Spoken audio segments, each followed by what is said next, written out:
Assalamualaikum warahmatullahi wabarakatuh. Memasuki alam kubur merupakan fase pertama setelah seseorang mengalami kematian. Sebuah alam baru yang disebut alam barzah dan dianggap paling menakutkan saat pertama kali kita terbangun atau sadar bahwa kita telah mati. Seseorang yang sudah mati akan merasa tak percaya jika dia sudah meninggalkan alam fana dan serasa bermimpi ketika di alam kubur. Digambarkan jika seseorang yang baru 1 hari meninggal seperti mengalami mimpi jika dia belum mati, tetapi sebenarnya sudah memasuki alam barzah. Disebutkan ketika seseorang yang mengalami kematian dan kemudian memasuki alam kubur, maka pertama yang akan datang adalah malaikat Munkar dan Nakir. Kedatangan malaikat Munkar dan Nakir di dalam kubur ini pun digambarkan dengan cukup menyeramkan. Bagi mereka yang banyak melakukan maksiat semasa hidup, tetapi akan nampak menawan bagi mereka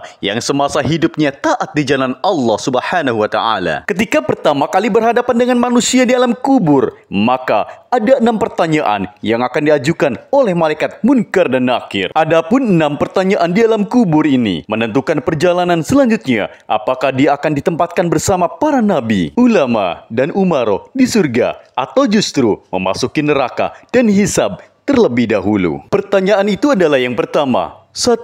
Man Rabbuka? Siapa Tuhanmu? Ma dinuka? Apa agamamu? Man nabiyuka? Siapa nabimu? Ma kitabuka? Apa kitabmu? Aina kiblatuka? Di mana kiblatmu? Dan yang keenam adalah man ikhwanuka? Siapa saudaramu? Benarlah demikian, kehidupan alam barzah atau alam kubur banyak disebutkan dalam Al-Quran dan hadis serta siksa-siksanya yang tanpa ampun bagi mereka yang berdosa, tetapi akan mendapatkan kelapangan dan ketenangan bagi umat yang beramal soleh. Dan berikut ini adalah hadis Rasulullah SAW yang menggambarkan perjalanan manusia setelah melewati fase kematian. Maka di alam kubur sudah menanti kehidupan baru dan serba asing. Hadis panjang Al-Bara' bin Azib yang diriwayatkan oleh Imam Ahmad dan disyahihkan oleh Imam Al-Hakim dan Syekh Al-Bani ini menceritakan perjalanan para manusia di alam kuburnya. Suatu hari kami mengantarkan jenazah salah seorang sahabat Nabi Sallallahu Alaihi Wasallam dari golongan Ansar. Sesampainya di pekuburan, liang lahat masih digali, maka Rasulullah Sallallahu Alaihi Wasallam pun duduk atau menanti, dan kami juga duduk terdiam di sekitarnya, seakan-akan di atas kepala kami ada burung gagak yang akan hinggap. Rasulullah Sallallahu Alaihi Wasallam memainkan sepotong dahan di tangannya ke tanah, lalu beliau mengangkat kepalanya seraya bersabda, "Mohonlah perlindungan kepada Allah dari azab kubur." Beliau ulangi perintah ini 2 atau 3 kali. Kemudian beliau Sallallahu Alaihi Wasallam bersabda, "Seandainya seorang yang beriman sudah tidak lagi menginginkan dunia dan telah mengharapkan akhirat ataupun sakaratul maut, turunlah dari langit para malaikat yang bermuka cerah secerah sinar matahari. Mereka membawa kain kafan dan wewangian dari surga, lalu duduk di sekeliling mukmin tersebut sejauh mata memandang. Setelah itu turunlah malaikat pencabut nyawa dan mengambil posisi di arah kepala mukmin tersebut. Malaikat pencabut nyawa itu berkata, 'Wahai nyawa yang mulia, keluarlah engkau untuk menjemput ampunan Allah dan keridohannya.' Maka nyawa itu dengan mudahnya keluar dari tubuh mukmin tersebut seperti lancarnya air yang mengalir dari mulut sebuah kendil. Lalu nyawa tersebut diambil oleh malaikat pencabut nyawa dan dalam sekejap mata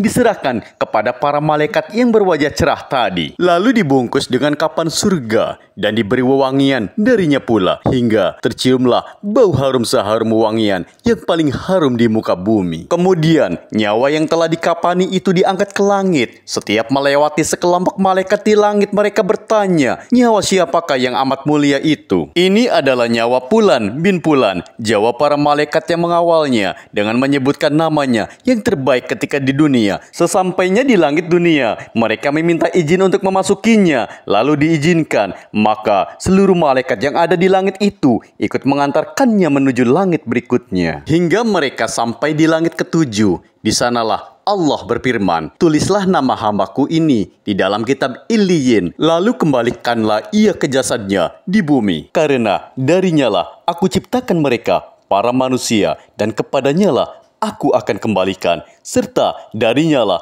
mereka akan kubangkitkan. Lalu nyawa tersebut dikembalikan ke jasadnya di dunia. Lantas datanglah dua orang malaikat yang memerintahkannya untuk duduk. Mereka berdua bertanya, "Siapakah Rabbmu?" "Rabbku adalah Allah," jawabnya. Mereka berdua kembali bertanya, "Apakah agamamu?" "Agamaku Islam," sahutnya. Mereka berdua bertanya lagi, "Siapakah orang yang telah diutus untuk kalian?" "Beliau adalah Rasulullah Sallallahu Alaihi Wasallam," jawabnya. "Dari mana engkau tahu?" tanya mereka berdua. "Aku membaca Al-Quran, lalu aku mengimaninya dan mempercayainya." Tiba-tiba terdengarlah suara dari langit yang menyeru, "Jawaban hambaku benar, maka hamparkanlah surga baginya. Berilah dia pakaian darinya, lalu bukakanlah pintu ke arahnya. Maka hembuskanlah angin segar dan harumnya surga memasuki kuburannya, lalu kuburannya diluaskan sepanjang mata memandang." Saat itu datanglah seorang pemuda asing yang amat tampan, memakai pakaian yang sangat indah dan berbau harum sekali. Seraya berkata, "Bergembiralah, inilah hari yang telah dijanjikan dulu bagimu." Mukmin tadi bertanya, "Siapakah engkau?" "Wajahmu menandakan kebaikan." "Aku adalah amal solehmu," jawabnya. Si mukmin tadi pun berkata,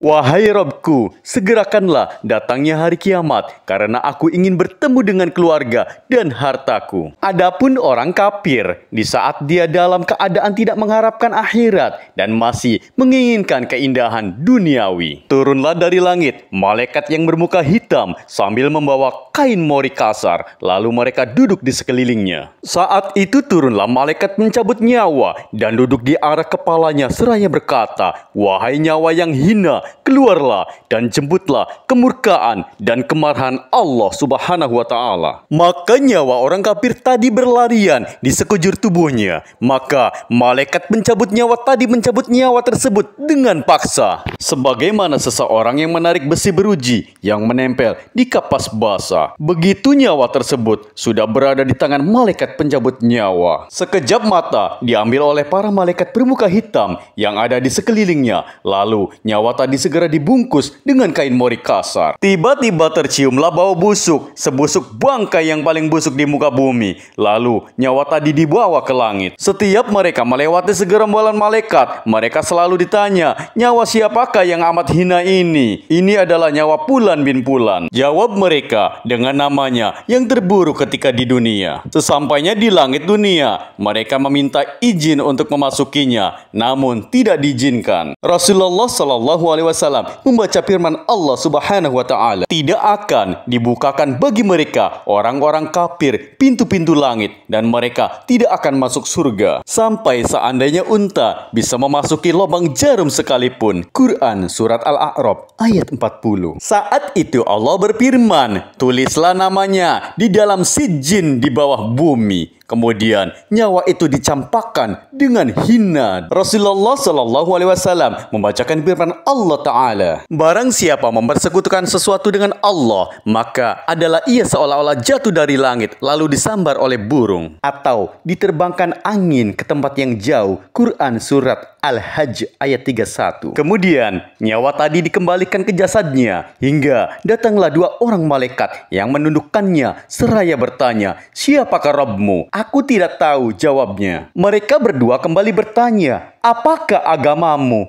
"Aku tidak tahu," sahutnya. Mereka berdua bertanya lagi, "Siapakah orang yang telah diutus untuk kalian?" "Aku tidak tahu," jawabnya. Saat itu terdengar seruan dari langit, "Hambaku telah berdusta, hamparkanlah neraka baginya dan bukakanlah pintu ke arahnya." Maka hawa panas dan bau busuk neraka pun bertiup ke dalam kuburannya. Lalu kuburannya dipres oleh Allah Subhanahu wa Ta'ala hingga tulang belulangnya pecah dan menancap satu sama lainnya. Tiba-tiba datanglah seorang yang bermuka amat buruk, memakai pakaian kotor dan berbau sangat busuk, seraya berkata, "Aku datang membawa kabar buruk untukmu. Hari ini adalah hari yang telah dijanjikan bagimu." Orang kafir itu seraya bertanya, "Siapakah engkau?" Wajahmu menandakan kesialan. "Aku adalah dosa-dosamu," jawabnya. "Wahai Rabbku, janganlah engkau datangkan hari kiamat Muhammad, seru orang kafir tadi. Hadis panjang ini diriwayatkan oleh Ahmad dalam Al-Musnad dan disahihkan oleh Al-Hakim dalam Al-Mustadrak dan oleh Albani dalam kitab Ahkamul Zanais. Dan itulah gambaran bagaimana kondisi seseorang yang sudah berada di alam kubur.